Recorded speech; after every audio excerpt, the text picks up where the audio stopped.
My 25M family cut contact with me 5 years ago after a fight with my younger brother. Now they want me to come back, but I'm having doubts about it. My family pretty much cut all ties with me at the end of 2015. Things had been a bit turbulent for a while, but when I went over to my parents' house for Christmas in 2015, I got very drunk one night and got into an argument with my younger brother, which ended up turning physical. I was 19 at the time, he would have been 15, and he came out of it pretty badly. Without going into massive detail, he said something which struck a nerve. I won't say what because it's quite personal and not really relevant here, and I ended up injuring him quite badly. There was a question of potentially involving the police, but nothing ever happened in regards to that. In the end, they all just told me they wanted nothing to do with me anymore, which is fair enough. I was completely in the wrong and they were absolutely right to want to cut me off. I'm not complaining about that in the slightest. I had already moved out by that stage, so it wasn't a case of kicking me out. It was more just telling me to never come back again.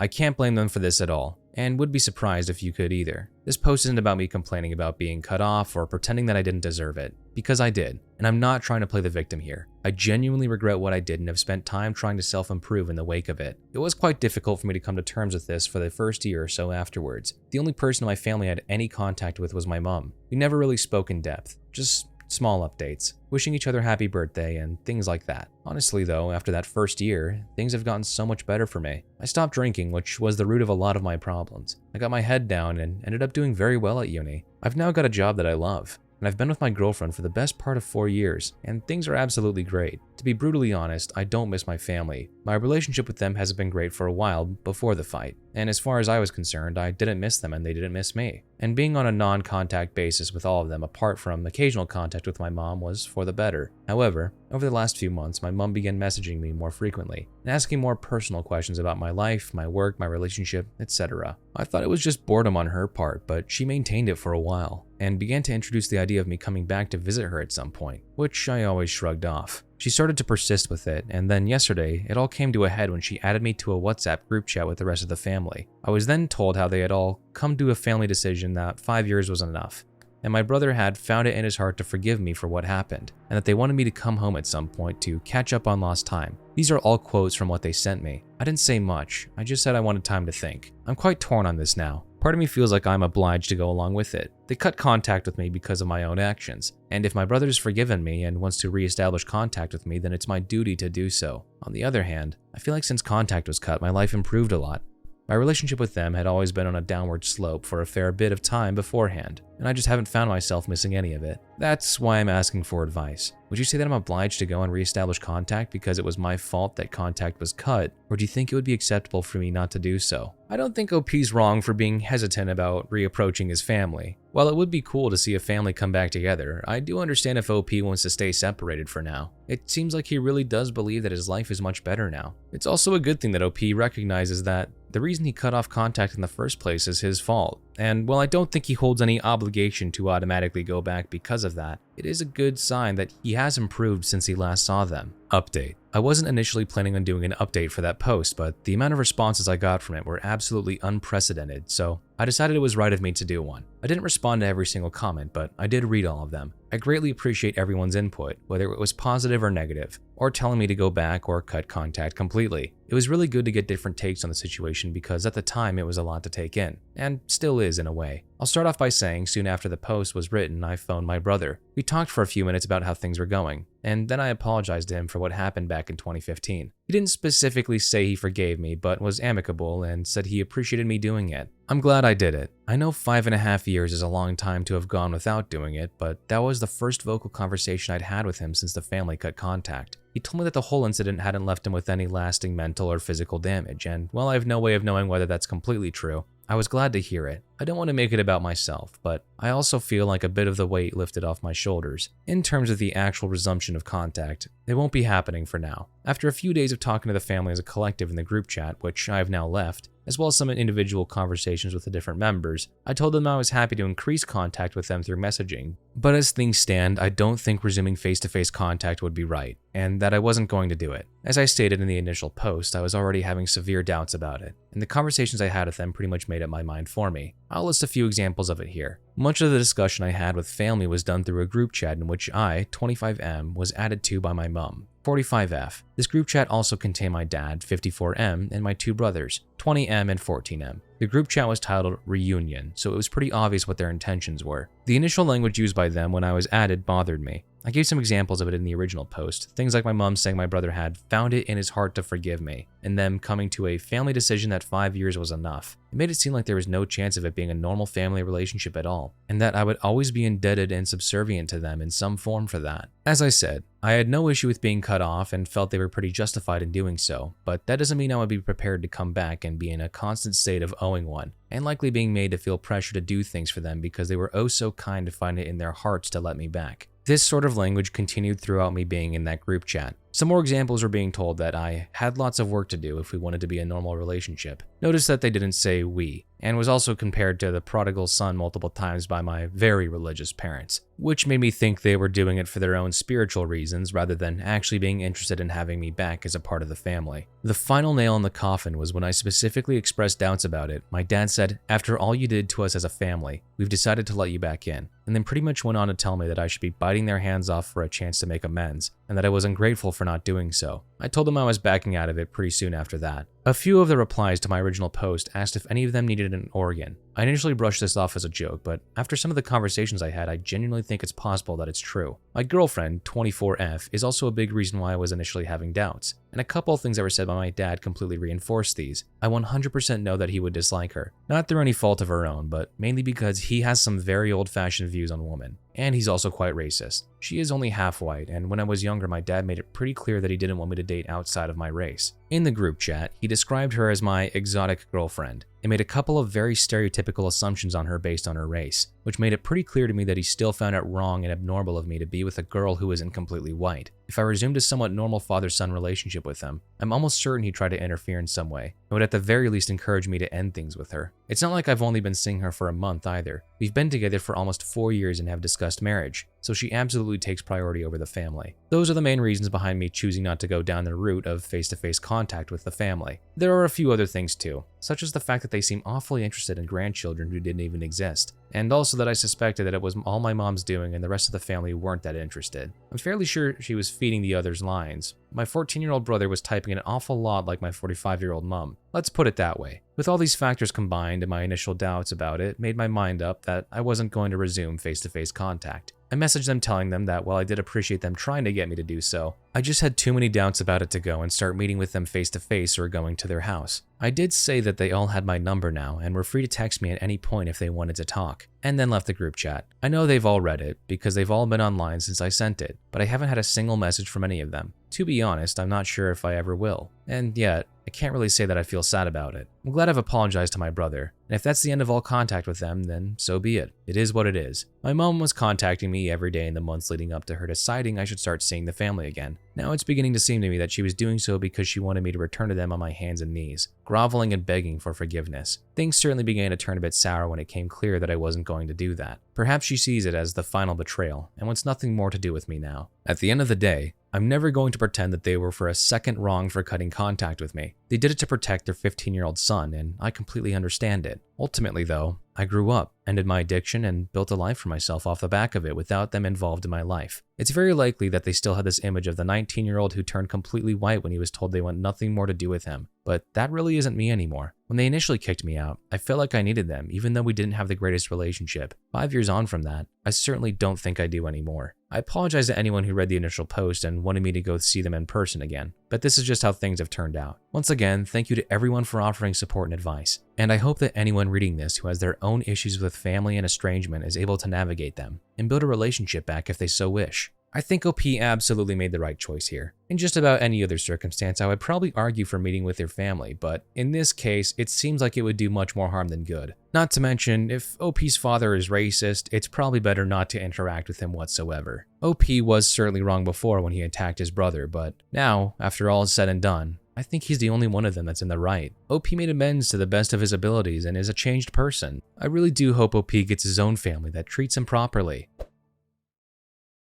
My stepdaughter wants her real dad to give her away. My stepdaughter will be getting married on August 3rd. The wedding planning has consumed most of her and her mother's life. I say her mother because we aren't married, though we've lived together for 10 years, for the past 6 months. My stepdaughter graduated last December from university. I paid for her to go to college, though it was a state school. I still ran $40K. She does not have a job and has been living with us for the duration of her college career and since her graduation. I also bought her a car to get back and forth from school when she finished high school. From time to time, her deadbeat father would pop into her life and she would fawn all over him. Although he has not contributed a cent to her education or paid any child support. Though that is my girlfriend's fault, as child support was not part of the arrangement. She still loves him and wants him in her life. He stays long enough to break her heart by skipping town and breaking some promise that he made her. The wedding venue holds 250 people max. I gave them a list of 20 people that I wanted invited. You know, since I was paying for everything. They told me that was no problem and they'd take care of it. So I let these people know they'd be getting an invite and they should save the date. Saturday, I saw one of my friends on this list at the golf course and asked if he was coming. He told me that he wasn't invited. He told me that he got an announcement, but not an invitation. He had it in his back seat, along with probably 6 months of mail, and showed it to me. Sure enough, it was just an announcement, and my name was nowhere on it. It was her dad's name, and her mom's name, and not mine. This led to a pretty big fight with my GF, as I found out that none of my list of 20 made the cut for the final guest list because 250 people is very tight. I was pissed, but not a hell of a lot I could do because the important people in my life had already been offended. My GF said, if some people didn't RSVP, yes, I might be able to get a couple people in. But that is an ultimate slap in the face in my opinion. So I was boiling on Saturday. Yesterday, we had a Sunday dinner with a future in-laws family and us and a surprise guest, the real dad. At this little dinner, my stepdaughter announced that her real dad was going to be able to make it to her wedding, and that now he'd be able to give her away. This was greeted with a chorus of, oh, how great, and how wonderfuls. I don't think I've ever felt so angry and so disrespected. I was shaking. I took a few seconds to gather my composure because I honestly wasn't sure if I would cry or start throwing punches or both. Once I was sure I'd be able to speak, I got up from my chair and said I'd like to make a toast. I can't exactly remember what I said, but it was the gist of this. I'd like to make a toast. The sound of spoons against my glasses ringing in my ears. It's been my great pleasure to be a part of this family for the past 10 years. Aw, how sweet. At this point in my life, I feel I owe a debt of gratitude to the bride and groom because they have opened my eyes to something very important. Confident smiles exchanged. They have showed me that my position in this family is not what I once thought it was, and now a glimmer of confusion and shock begins to spread across the faces in the room. Though I once thought of myself as the patriarch or godfather of the family, commanding great respect and sought out for help in times of need, it seems that instead I hold the position of an ATM, good for a stream of money but not much else, as I've been replaced as host, both on the invitations and in the ceremony. I am resigning my financial duties as host to my successor, Real Dad. So cheers to the happy couple on the path they have chosen. I finish my drink. You can all let yourselves out. Is this selfish? I'm supposed to shell out 40 to 50 grand for a wedding that I can't invite anyone to? That I'm not a part of? I'm so done with this. I'm done with my stepdaughter. I'm done with my GF. I transferred the money out of our joint account last night. She has not had a job since she moved in with me. This morning I called all the vendors I had written checks to for deposits to refund my money. At present, it looks like I'll lose around $1,500 for the venue, but the other vendors have been great about refunding. I hate to say it, but I seriously doubt that OP was that well spoken in that moment. It sounded like he was absolutely fuming and barely had control over his own emotions at the time, so I doubt he'd be able to word something that well. But that's not why we're here. This situation is still very unfair. I do think it's pretty ridiculous how OP's GF and stepdaughter expect him to pay all this money while not being able to really have any concessions of his own. And while I do understand that it is not OP's wedding and rather his stepdaughter's, I do believe he's owed at least a little gratitude for funding the entire wedding. Update 1. The immediate aftermath was tantrum and people sitting there mumbling while not actually saying anything to me, but to each other. After much yelling with GF about me being selfish, I spent the night in my home office and no one knocked on my door. Not once. Today's aftermath is kind of depressing for me. GF bought me Bride's wedding planner to show me how much work I was running. I thumbed through it, found a page on the music section for father/daughter dances. All of the songs were catered to Real Dad's taste. So I thought they were just being disrespectful, but now I feel like they never really cared at all, especially since the menu included 2 ingredients I'm allergic to. That actually made me laugh. Either way, I'm glad to be done. Returned the planner and asked her when she and the bride could move out. Also, I never promised to pay for the wedding. I offered them the use of my home when they were sure it was going to be small, but other than that, all I've heard now is it's the bride's family that should pay. So let it be the bride's family then, aka not me. I do think this is another one of those situations where it is in OP's best interest to just get out. Final update. Girlfriend and bride are now moved out. They are moving in with the groom. It was very hard not to be petty with some of the belongings they took with them, but it's done. And I switched out the locks and now it's time for a brew. I can't believe how popular this story got, but I feel good to be given support by so many. When I find out what happens with the wedding, I will let you know, but I can't guarantee that I will put in the effort to find out. From what I've heard, they are trying to scale things back and get his parents to help out. GF burned bridges when I found out she tried to write herself a check on our joint account the day after the unpleasantness. By then I had already moved my money, so I guess I'm a bigger jerk than her, but I could feel it coming. That's all, thanks. I think scaling things back is probably a bit of an understatement. Suddenly, the financial responsibility falls on someone else's shoulders, so I don't think that anybody else is going to cover it just as much as OP did, especially on such short notice. Also, I hope that all of the money that OP moved out of the joint account was actually his. Otherwise, that's going to have some really bad legal repercussions down the line. I got a fridge lockbox and it's destroying my relationship. Some background. BF 28M and I 25F have been together 5 years, lived together 3. Our relationship was great, truly. We have a joint account we contribute to monthly to handle our expenses, rent, groceries, etc. Everything else is split. BF is 6'3", 200 pounds and works out daily. He eats a lot to keep up with his caloric intake, which is fine, except for this one issue. We buy snacks and he always eats my half before I can even get to it. Normal food and ingredients he's fine with, but if it's quickly accessible, I never get any. We argue, he apologizes, rinse and repeat. This is literally the only bad thing he's done. Seriously, in all other aspects of our relationship, he's respectful and considerate. Snacks are when all bets are off. Anyways, last week I lost it after he finished an expensive cheese we had gotten that I was really looking forward to eating. It was all gone after an hour. I lost my mind. I didn't speak to him for a day and ended up ordering a fridge lockbox. After our next snack run a couple of days later, I divided each snack in half and locked mine in the lockbox. From his reaction, you'd think I was murdering puppies. He said it was disrespectful and controlling, and how dare I keep food that he paid for from him. When I reminded him my money went to it too, he screamed that he didn't care and then left. He slammed the door so hard a picture fell off the wall and broke. He didn't come back until the next day, but that was to change for work and leave immediately. He didn't come home late and went straight to the guest room. 4 days of this. I broke last night and asked him to please talk about it, and he said he had nothing to say to me until I got rid of the lockbox. Honestly, I'm appalled at this reaction. I'm genuinely worried he might be on drugs or having a mental break or something. This is the most irrationally I've ever seen a grown man react. He's ignored me only to randomly ask if I've gotten rid of the lockbox. I am not getting rid of the lockbox. We're supposed to renew our lease next week. I'm considering cutting my losses and just leaving. Is this relationship even worth salvaging? Is there anything I can do to solve this? He is refusing to communicate unless I get rid of the lockbox, which is not happening. How stupid does OP's BF have to be to ruin an entire relationship over some food? It's really not that big of a deal. I think it's perfectly understandable that OP wants to enjoy some of her own snacks. Plus, it's not even like she's hoarding all of them. She's splitting them evenly. It's like OP said, she contributes to the food as well, so she should have her share. Update. Hey guys, I don't know if anyone wanted an update, but here it is. A lot happened. Boyfriend kept staying out late and refusing to talk. So I tried to talk to my boyfriend about the lockbox again, and I mentioned that I didn't think the lockbox was a real issue,